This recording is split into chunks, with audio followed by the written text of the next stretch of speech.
कहानी की शुरुआत में हम देखते हैं खतरनाक इंडोमिनस रेक्स मर चुका है और अब द्वीप सुरक्षित है। लेकिन असली मुसीबत अब शुरू होती है। द्वीप का ज्वालामुखी तेजी से एक्टिव हो रहा होता है, लावा हर तरफ फैल रहा है और सारे डायनासोर अपनी जान बचाने के लिए भाग रहे होते हैं। हालात ऐसे हो जाते हैं कि फिर से उनके खत्म होने का खतरा सामने आ जाता है। इसी बीच इंसान फिर वही गलती करता है। वैज्ञानिक हेनरी, जो पहले पार्क का हिस्सा था, अपने एक्सपेरिमेंट्स को छोड़ नहीं पाता। वो चुपके से कुछ भाड़े के सैनिकों को द्वीप पर भेजता है ताकि इंडोमिनस रेक्स के अवशेष हासिल किए जा सके। उसका मकसद होता है उस डीएनए को इस्तेमाल करके एक और ज्यादा खतरनाक नया डायनासोर बनाना, इंडोरैप्टर। सोल्जर्स एक अंडर वाटर एरिया में पहुंचते हैं जहां विशाल समुद्री डायनासोर मोसासॉरस रहता है। बड़ी मुश्किल से वो लोग हड्डी का सैंपल निकाल लेते हैं, लेकिन जैसे ही वो वापस जाने लगते हैं, अचानक अंधेरे पानी में एक विशाल साया नजर आता है, भूखा मोसासॉरस। वो एक ही झटके में सबमरीन को निगल जाता है। ऊपर जमीन पर टीम को कुछ समझ नहीं आता और वो जल्दी जल्दी वहां से निकलने की कोशिश करते हैं, लेकिन तभी एक और खतरा सामने आ जाता है। टी-रेक्स। भागते हुए सिस्टम खराब हो जाता है और दरवाजा ठीक से बंद नहीं हो पाता। हेलीकॉप्टर से किसी तरह एक आदमी को बचा लिया जाता है, लेकिन जब हेलीकॉप्टर पानी के ऊपर से गुजरता है तो वही मोसासॉरस उछलकर उसे भी निगल जाता है।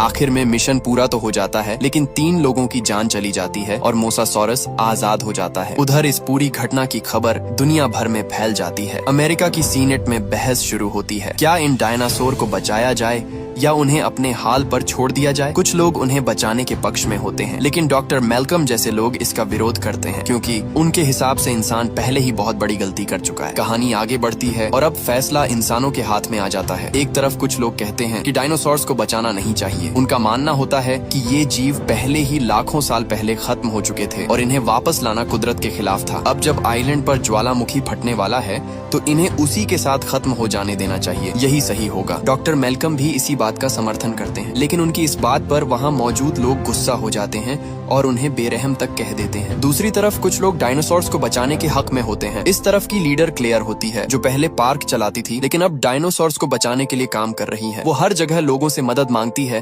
ताकि डायनासोर्स को बचाने के लिए कोई कानून बन सके, लेकिन आखिर में हुकूमत साफ मना कर देती है। वो कहती है कि इस मामले में कोई कार्रवाई नहीं होगी। ये सुनकर क्लेयर पूरी तरह टूट जाती है, क्योंकि उसकी सारी मेहनत बेकार चली जाती है। तभी अचानक उसे एक फोन आता है जो उसकी उम्मीद वापस जगा देता है। उसे एक बड़े आलीशान घर में बुलाया जाता है जिसका मालिक बेंजामिन होता है, वही आदमी जो पहले जुरासिक पार्क के फाउंडर का पार्टनर रह चुका होता है। वहाँ पहुंचकर क्लेयर को उनके पुराने ताल्लुकात और एक नए प्लान के बारे में पता चलता है कि बेंजामिन और हैमंड का एक ही सपना था, खत्म हो चुके डायनासोर्स को फिर से जिंदा करना। इसी सपने को पूरा करने के लिए उन्होंने अपने घर के नीचे एक सीक्रेट लैब बनाई थी जहां साइंटिस्ट हेनरी काम करता था। यहीं पर पुराने मच्छरों से डीएनए निकालकर डायनासोर्स को वापस लाने का काम शुरू हुआ था। थोड़ी देर बात करने के बाद इलाई क्लेयर को असली वजह बताता है कि उसे यहाँ क्यों बुलाया गया है। बेंजामिन को भी आइलैंड पर आने वाले ज्वालामुखी के खतरे का पता चल चुका होता है। वो कहता है कि ये डायनासोर्स उसकी और हैमंड की पूरी जिंदगी की मेहनत है। इलाई बताता है कि बेंजामिन के पास एक और आइलैंड है जो दुनिया से अलग है और वहाँ का माहौल डायनासोर्स के लिए बिल्कुल सही है। अगर उन्हें वहाँ ले जाया जाए तो वो बिना किसी खतरे के आराम से जी सकते हैं। तभी बेंजामिन खुद व्हील चेयर पर वहाँ आता है और क्लेयर का हाथ पकड़कर उससे कहता है कि वो इन डायनासोर्स को बचाए। क्लेयर भी बिना मना किए इस काम के लिए तैयार हो जाती है। इसके बाद वो लोग प्लान बनाते हैं। इलाई बताता है कि पुराने जुरासिक पार्क में हर डायनासोर के शरीर में एक ट्रैकिंग चिप लगाई गई थी। क्लेयर, जो पहले पार्क की मैनेजर रह चुकी है, उस सिस्टम को फिर से चालू करके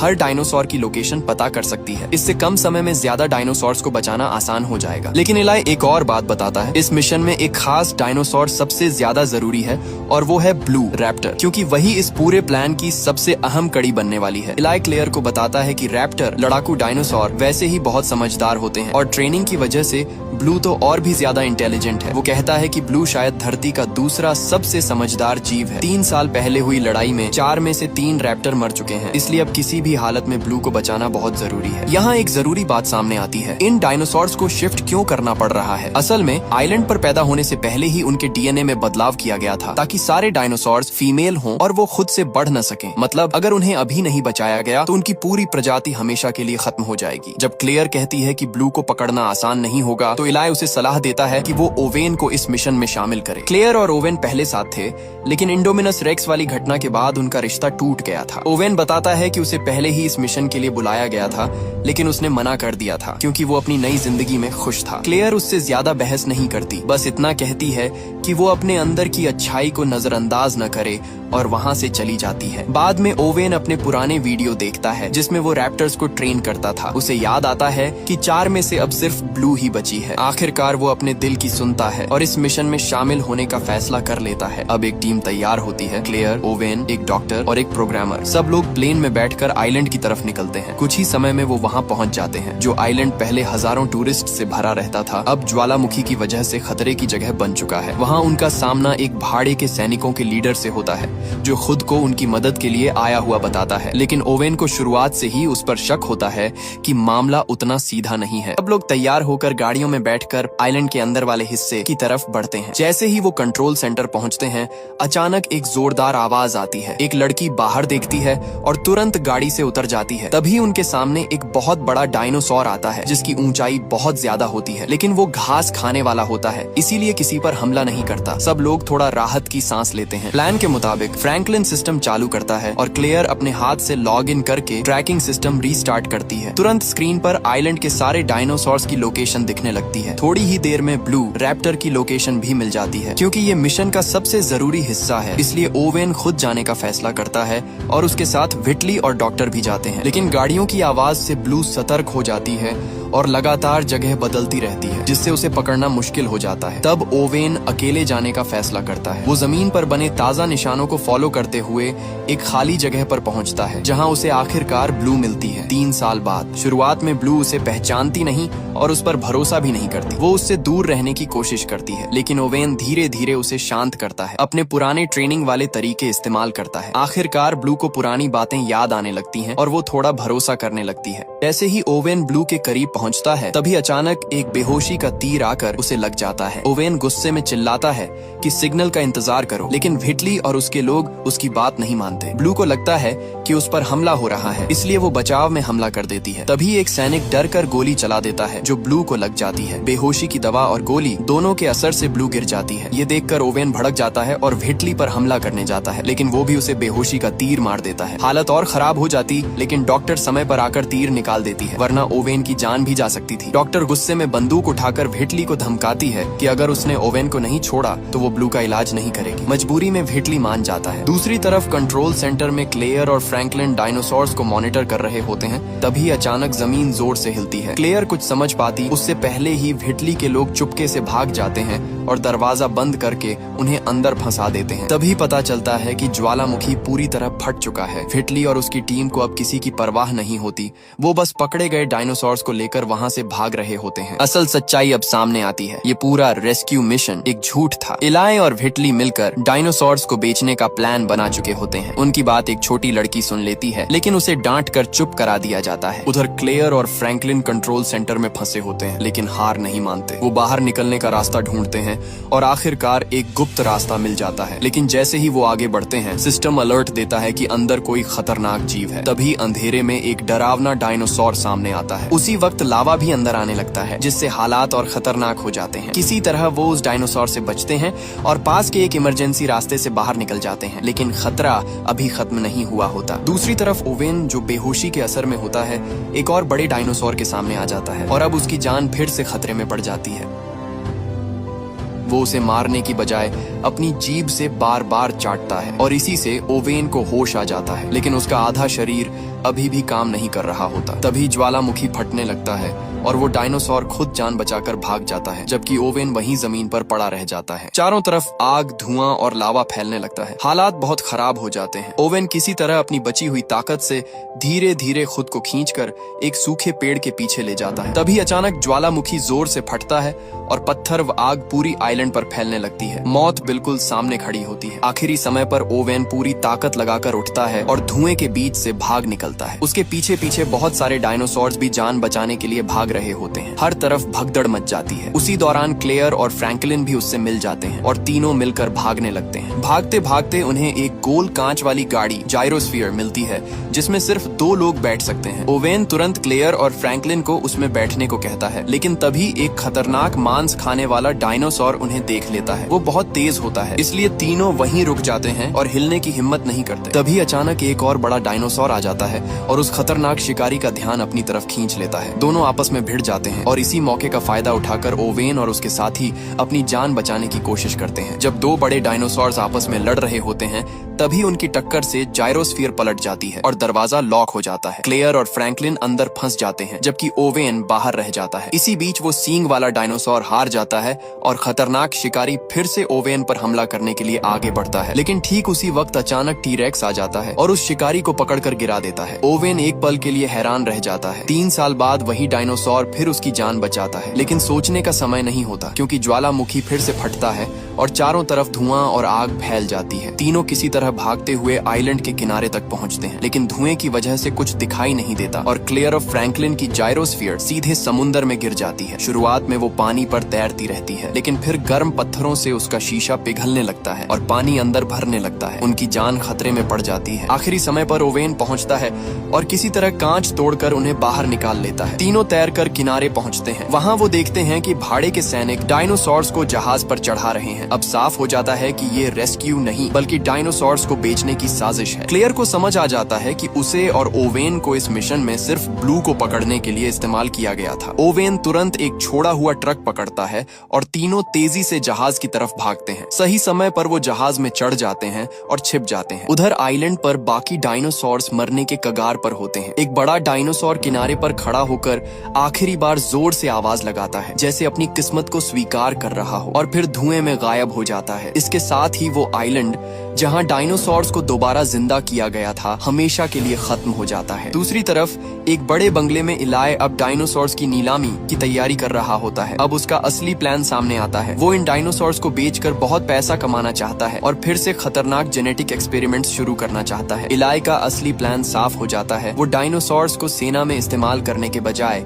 उन्हें बेचकर पैसा कमाना चाहता है। उसकी मदद कर रहा होता है वही साइंटिस्ट हेनरी, जो पहले भी खतरनाक एक्सपेरिमेंट कर चुका है। इंडोमिनस रेक्स के मरने के बाद भी हेनरी रुका नहीं। उसने उसके डीएनए से एक नया और ज्यादा खतरनाक क्रीचर बना दिया, इंडोरैप्टर, जो इंसानों के इशारे समझ सकता है और लड़ाई के लिए बनाया गया है। उधर जहाज पर ओवेन और उसके साथी छिपकर ब्लू को ढूंढ लेते हैं। ब्लू को गोली लगी होती है और वो बुरी तरह घायल होती है। डॉक्टर कहती है कि पहले उसका खून रोकना पड़ेगा और इसके लिए खून चाहिए होगा। सबसे करीब मैच टी-रेक्स का होता है। ओवेन और क्लेयर जान जोखिम में डालकर उसके पास जाते हैं, क्योंकि उसे बेहोश किया गया होता है, इसलिए वो उसके पास पहुंच जाते हैं। लेकिन जैसे ही वो खून निकालने वाले होते हैं, टी-रेक्स अचानक जाग जाता है और हालात बेहद खतरनाक हो जाते हैं। क्लेयर ऊपर से निकलकर दरवाजा खोलती है और किसी तरह ओवेन बच निकलता है। आखिरकार वो लोग खून ले आते हैं। डॉक्टर ब्लू का ऑपरेशन करती है और उसके शरीर से गोली निकाल देती है। इस दौरान ओवेन देखता है कि ब्लू की आंख से आंसू निकलते हैं, जिससे ये साबित होता है कि डायनासोर सिर्फ जानवर नहीं, बल्कि महसूस करने वाले जीव हैं। दूसरी तरफ बंगले में छोटी लड़की मेजी को सच्चाई का पता चल जाता है कि डायनासोर्स को बचाया नहीं जा रहा, बल्कि बेचा जा रहा है। वो अपने दादा को बताती है, लेकिन वो उस पर यकीन नहीं करते। तब मेजी खुद सच जानने के लिए सीक्रेट लैब में चली जाती है। वहाँ वो पुराने वीडियो देखती है। तभी इलाय और हेनरी भी वहाँ आ जाते हैं। वो लोग इंडोरैप्टर के बारे में बात कर रहे होते हैं और बताते हैं कि ब्लू इस नए क्रीचर को पूरा करने की आखिरी कड़ी है। हेनरी इस प्रोजेक्ट को लेकर पागल हो चुका होता है, जबकि इलाय को सिर्फ पैसों से मतलब होता है। उसे ब्लू की जान की कोई परवाह नहीं होती। वो सिर्फ ये देख रहा होता है कि नया बनाया गया खतरनाक डायनासोर कितने में बिकेगा। इसी बात पर उसका और हेनरी का जोरदार झगड़ा हो जाता है। दूसरी तरफ मेजी ये सब छुपकर सुन रही होती है। अचानक एक बंद कमरे के पीछे से कोई खतरनाक क्रीचर उसे पकड़ने की कोशिश करता है, लेकिन वो किसी तरह बचकर भाग जाती है। तभी इलाय उसे देख लेता है और उसे कमरे में बंद कर देता है। उधर जहाज आखिरकार किनारे पहुंच जाता है। फ्रैंकलिन गलती से मजदूरों के बीच फंस जाता है और उसे भी डायनासोर्स उतारने के काम में लगा दिया जाता है। वहीं ओवेन और क्लेयर छुपकर एक ट्रक में बैठ जाते हैं और डायनासोर्स के साथ उसी काफिले में बंगले की तरफ पहुंच जाते हैं। जैसे ही डायनासोर्स को कंटेनरों से निकालकर लिफ्ट के जरिए नीचे ले जाया जाता है, जोरदार आवाजें आने लगती हैं। ये आवाजें बेंजामिन तक पहुंचती हैं और उसे मेजी की बात याद आती है। तब उसे समझ आता है कि उसका डायनासोर्स को बचाने वाला प्लान असल में नीलामी में बदल दिया गया है। वो तुरंत इलाई को बुलाता है और उससे सच्चाई पूछता है। अब जब इलाई को लगता है कि उसकी सच्चाई सामने आ गई है और वो पकड़ा जा सकता है, तो वो हद पार कर देता है। वो बेंजामिन को ही मार देता है। दूसरी तरफ ओवेन और क्लेयर भी अंदर घुसने की कोशिश कर रहे होते हैं, लेकिन गार्ड उन्हें पहचान लेते हैं और पकड़कर नीचे बंद कर देते हैं। थोड़ी देर बाद इलाई उनके सामने आता है और अपने काम को सही ठहराने की कोशिश करता है, लेकिन ओवेन और क्लेयर उसकी बातों में नहीं आते और उसे जवाब देते हैं। अब इलाई का ध्यान पूरी तरह अपने अगले कदम पर होता है, डायनासोर्स की नीलामी। बड़े बड़े अमीर लोग वहाँ पहुँचने लगते हैं। उधर मेजी किसी तरह कमरे से निकलकर अपने दादा के पास जाती है, लेकिन वहाँ पहुँचकर जो वो देखती है उससे सब कुछ बदल जाता है। मेजी अपने दादा के कमरे में होती है, तभी उसे इलाई की आवाज सुनाई देती है। वो तुरंत छुपने के लिए अलमारी में घुस जाती है। इलाई बाहर आकर नौकरानी के सामने ऐसा दिखाता है जैसे बेंजामिन की मौत अचानक हुई हो। फिर वो उसे नौकरी से निकाल देता है। नौकरानी मेजी के लिए रुकना चाहती है, लेकिन इलाई उसे अपने अधिकार से दबाकर भेज देता है। छुपी हुई मेजी ये सब सुन लेती है और उसे एक फोटो में अपने जैसी दिखने वाली लड़की भी नजर आती है, जिससे वो और डर जाती है। उधर नीचे कैद में क्लेयर को पछतावा होता है कि उसने गलत लोगों पर भरोसा किया और ओवेन को भी इस मुसीबत में डाल दिया। ओवेन फिर भी हार नहीं मानता। उसे पास वाले कमरे में एक ऐसा डायनासोर दिखता है जिसके सिर की हड्डी बहुत मजबूत होती है। वो उसे आवाज देकर उकसाता है और वो डायनासोर दीवार तोड़ देता है। फिर उसी की मदद से वो लोग जेल का दरवाजा भी तोड़कर बाहर निकल जाते हैं। जैसे ही वो बाहर आते हैं, उनकी मुलाकात मेजी से होती है। मेजी रो रही होती है क्योंकि उसके दादा मर चुके हैं और उसका ख्याल रखने वाला भी जा चुका है। अब वो पूरी तरह अकेली होती है। ये देखकर ओवेन और क्लेयर फैसला करते हैं कि उसे अपने साथ लेकर निकलेंगे। इसी बीच ऊपर नीलामी शुरू हो चुकी होती है। बड़े बड़े अमीर लोग डायनासोर्स को खरीदने के लिए बोली लगा रहे होते हैं। हर कोई जल्दी में है कि कहीं मौका हाथ से न निकल जाए। इलाई स्क्रीन पर बढ़ती कीमत देखकर खुश हो रहा होता है। फिर माहौल को और गर्म करने के लिए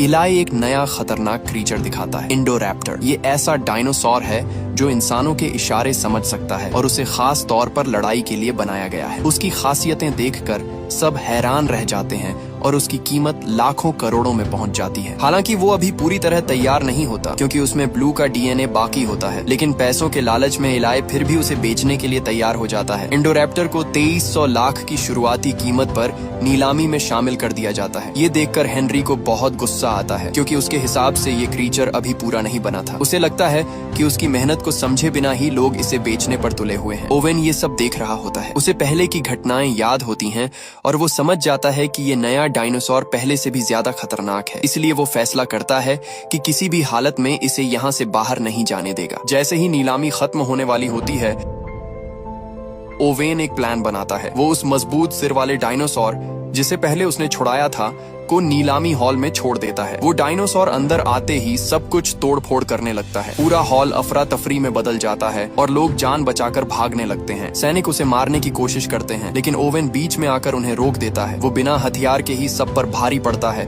और हालात और बिगड़ जाते हैं। इलाई तुरंत आदेश देता है कि इंडोरैप्टर को वहाँ से हटाया जाए, लेकिन तब तक बहुत देर हो चुकी होती है। उधर खरीदार डर कर भाग जाते हैं और नीलामी रुक जाती है। इसी बीच व्हिटली वापस आता है और उस खतरनाक डायनासोर को देखकर उसके लालच में आ जाता है। वो उसे बेहोशी का तीर मारता है और उसके पिंजरे के अंदर चला जाता है, सिर्फ उसके दांत निकालकर ट्रॉफी बनाने के लिए। लेकिन वो एक बड़ी गलती कर देता है क्योंकि जो डायनासोर उसे बेहोश लग रहा था वो असल में पूरी तरह होश में होता है और अगले ही पल कुछ ऐसा होता है जो सबको हिला कर रख देता है। वो उस पर हमला कर देता है और व्हिटली अपनी जान गंवा बैठता है। अब ये खतरनाक क्रीचर आजाद हो चुका होता है और पूरा बंगला मौत के खतरे में आ जाता है। उधर ओवेन, क्लेयर और मेजी को अभी तक पता नहीं होता कि इंडोरैप्टर भाग चुका है। वो वहाँ से निकलने की कोशिश करते हैं, तभी इलाई रास्ता रोक लेता है। मेजी को अपने खिलाफ देखकर वो एक बड़ा राज खोल देता है। वो बताता है कि मेजी असल में बेंजामिन की असली पोती नहीं बल्कि उसकी बेटी का क्लोन है जिसे वापस पाने के लिए बनाया गया था। लेकिन इलाई अपनी बात पूरी कर पाता उससे पहले ही इंडोरैप्टर अचानक आकर उसके आदमियों पर हमला कर देता है। ये देखकर सबके होश उड़ जाते हैं और अब हर कोई सिर्फ अपनी जान बचाने के बारे में सोचता है। दूसरी तरफ लैब में हेनरी भागने की तैयारी कर रहा होता है। वो सारे जरूरी सामान पैक करता है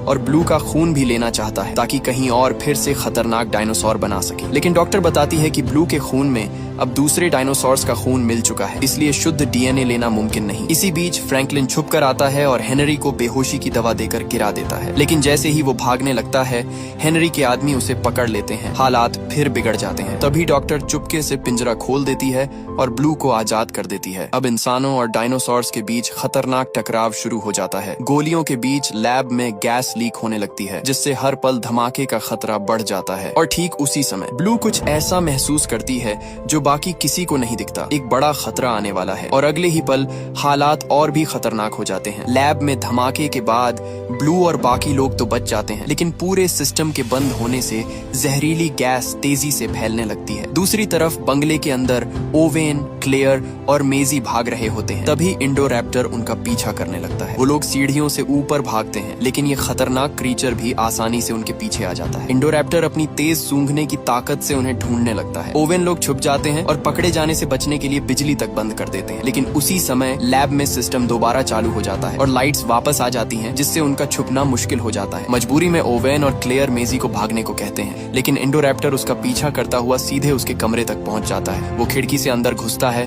और डरी हुई मेजी को देखता है। जैसे ही वो हमला करने वाला होता है, तभी ओवेन अंदर आकर उस पर गोली चलाता है, लेकिन उसके पास सिर्फ 3 गोलियां होती हैं, जो ज्यादा असर नहीं करती। अब इंडोरैप्टर धीरे धीरे ओवेन की तरफ बढ़ता है, जैसे उसे खत्म करने वाला हो। तभी अचानक ब्लू वहां पहुंचती है और दोनों खतरनाक डायनासोर्स आपस में लड़ने लगते हैं। दोनों की लड़ाई बहुत जबरदस्त होती है। इस मौके का फायदा उठाकर ओवेन मेजी को लेकर वहां से निकलने की कोशिश करता है, लेकिन इंडोरैप्टर गिरने के बाद फिर उठता है और उन्हें घेर लेता है। ऊपर से बारिश शुरू हो जाती है, जिससे हालात और खराब हो जाते हैं और मेजी फिसलने लगती है। जब सब कुछ खत्म होता हुआ लगता है, तभी क्लेयर वापस आती है और इंडोरैप्टर का ध्यान अपनी तरफ खींचती है। ओवेन और क्लेयर मिलकर उसे जाल में फंसाने की कोशिश करते हैं। वो उसे कांच की छत की तरफ ले जाते हैं ताकि वो नीचे गिर जाए, लेकिन इंडोरैप्टर इतनी आसानी से हार मानने वाला नहीं होता। वो वापस ऊपर चढ़ आता है। अब ओवेन के पास कोई प्लान नहीं बचता और तभी आखिरी उम्मीद बनकर ब्लू फिर से सामने आती है, पूरी ताकत के साथ हमला करने के लिए। इंडोरैप्टर के मरने के बाद भी खतरा खत्म नहीं होता, क्योंकि लैब में हुए धमाके की वजह से